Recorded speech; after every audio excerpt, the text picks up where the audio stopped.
क्या किसी माफिया का बेटा भला इंसान भी बना, या माफियाओं का बेटा माफिया ही बनता है?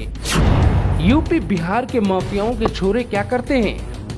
अखबारों और न्यूज चैनलों में सुर्खियां बनने वाले बाहुबली मुख्तार अंसारी, अतीक अहमद, ब्रिजेश सिंह, शहाबुद्दीन और विजय मिश्रा को तो आप जानते हैं, लेकिन क्या आप जानते हैं कि उनके बच्चे कहाँ हैं और क्या कर रहे हैं? तो चलिए एक एक करके हम आपको बताते हैं कि इस डॉन नेताओं के बच्चे कहाँ हैं और क्या कर रहे हैं। क्या पिता का साया इनके ऊपर भी पड़ा और ये समाज में एक अच्छे इंसान नहीं बन पाए?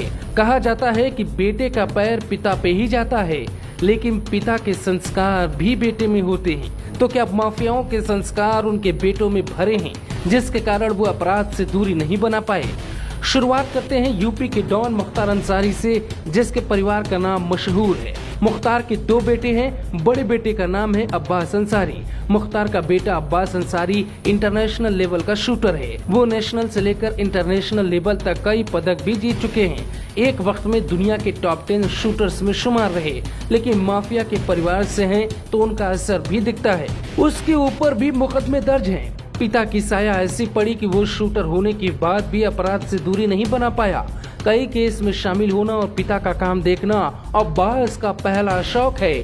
योगी आदित्यनाथ सरकार में कई मामलों में पूछताछ हुई और कई मामलों में एसटीएफ ने भी पूछताछ की, पर कहा जाता है कि वो खुद के दम पर निशानेबाज बने और पिता के दम पे अपराध से नाता भी जोड़ा।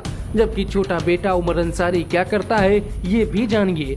कई मामलों में पूछताछ भी हुई, जबकि पुलिस ने एक बार 25,000 का इनामी भी बनाया था। जब पुलिस इसे खोज रही थी तब मुख्तार का छोटा बेटा गुपचुप तरीके से अपनी शादी जयपुर में कर रहा था, जिसकी तस्वीरें भी वायरल हुई थी।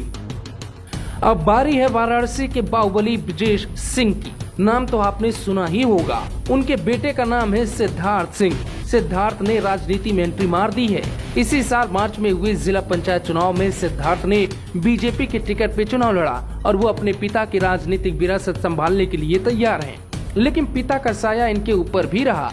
नई पीढ़ी है तो तकनीक के साथ अपराध में शामिल होती है, यानी काम होगा लेकिन नाम नहीं आएगा, और काम ऐसे होगा कि नाम से बचा जाएगा, क्योंकि काम करवाने के लिए पिता का नाम ही काफी है। 2019 में जमीन हड़पने के आरोप में एक एफआईआर वाराणसी में दर्ज हुई। लोग बताते हैं कि पिता के बाद सिद्धार्थ ही सब देखते हैं, आप उसे अपराध कहें या फिर काम कहें।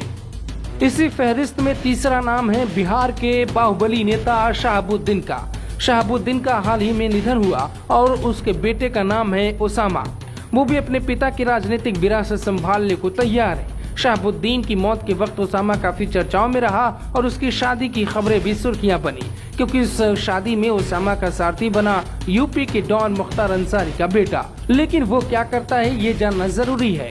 ओसामा कितना ताकतवर है इसका अंदाजा आप ऐसे लगा सकते हैं कि उसकी शादी में बिहार के नेता तेजस्वी जमीन पर बैठे हैं। ओसामा राजनीति में बहुत कुछ करने की संभावनाएं भी रखते हैं। आने वाले दिनों में अगर आरजेडी सत्ता में आती है तो ओसामा का जलवा आप भी देख सकते हैं। पिता की तरह ओसामा पर भी मुकदमा दर्ज होने शुरू हो गए। पिता को बचाने के लिए ओसामा पर एक गवाह की हत्या का आरोप है। दरअसल 2004 में शहाबुद्दीन पर बीजेपी नेता के भाई गिरीश राज और सतीश राज की हत्या का आरोप लगा। उसी केस में इकलौता गवाह था उसका भाई राजीव रोशन, जिसकी हत्या सुनवाई के ठीक 3 दिन पहले ही 16 अगस्त 2016 में कर दी गई। आरोप है कि उस मामले में शहाबुद्दीन का बेटा ओसामा भी शामिल है, यानी ये भी अपराध की दुनिया से दूरी नहीं बना पाए। इस लिस्ट में चौथा नाम है यूपी से जिला भदोही और नाम है विजय मिश्रा। बाहुबली विधायक विजय मिश्रा के बेटे का नाम है विष्णु मिश्रा, जो एक कारोबारी हैं। लेकिन इस साल विष्णु मिश्रा तब सुर्खियों में आए जब पुलिस ने उनके मकान की कुर्की कर दी, क्योंकि विजय मिश्रा के बेटे पर अपने रिश्तेदार का मकान कब्जाने, संपत्ति पे कब्जा करने जैसे कई गंभीर आरोप है और वो पुलिस से भागकर फरार हो गया था। विकास मिश्रा पुलिस से भाग रहे हैं, लेकिन पिता का साया पूरा इनके ऊपर है, जिसके लिए विकास मिश्रा भी पिता की तरह बदनाम हो गए। यूपी में एक और बाहुबली है, नाम है अतीक अहमद। पूर्व सांसद अतीक का नाम क्राइम की दुनिया में जाना पहचाना नाम है। उसके बेटे का नाम है मोहम्मद उमर। उमर अपने पिता के नक्शे कदम पर है, उस पर कई केस चल रहे हैं। 2020 में अतीक के बेटे पे सीबीआई ने 2 लाख का इनाम रखा था। अतीक का एक और बेटा है जो राजनीति में पिता की विरासत को ढोने की कोशिश कर रहा है। उसका नाम है अली अहमद, जिसने ओवैसी की पार्टी AIM पिता के साथ ज्वाइन की है। बाहुबलियों की लिस्ट लंबी है, ये उनमें से कुछ नाम है, लेकिन ज्यादातर बाहुबलियों के परिवार पर उनके बाहुबल का असर पड़ता है और अपराध की दुनिया से परिवार भी दूरी नहीं बना पाता। आप जानकर हैरान होंगे कि कई बाहुबलियों की पत्नी भी अपराध से दूरी नहीं बना पाई। वो भी कहानी आपको जल्द ही बताएंगे, लेकिन आप एक कहानी जरूर देखें जो ग्लोबल भारत आपको जल्द ही दिखाने वाला है। कहानी है कि राजनीति के सबसे बड़े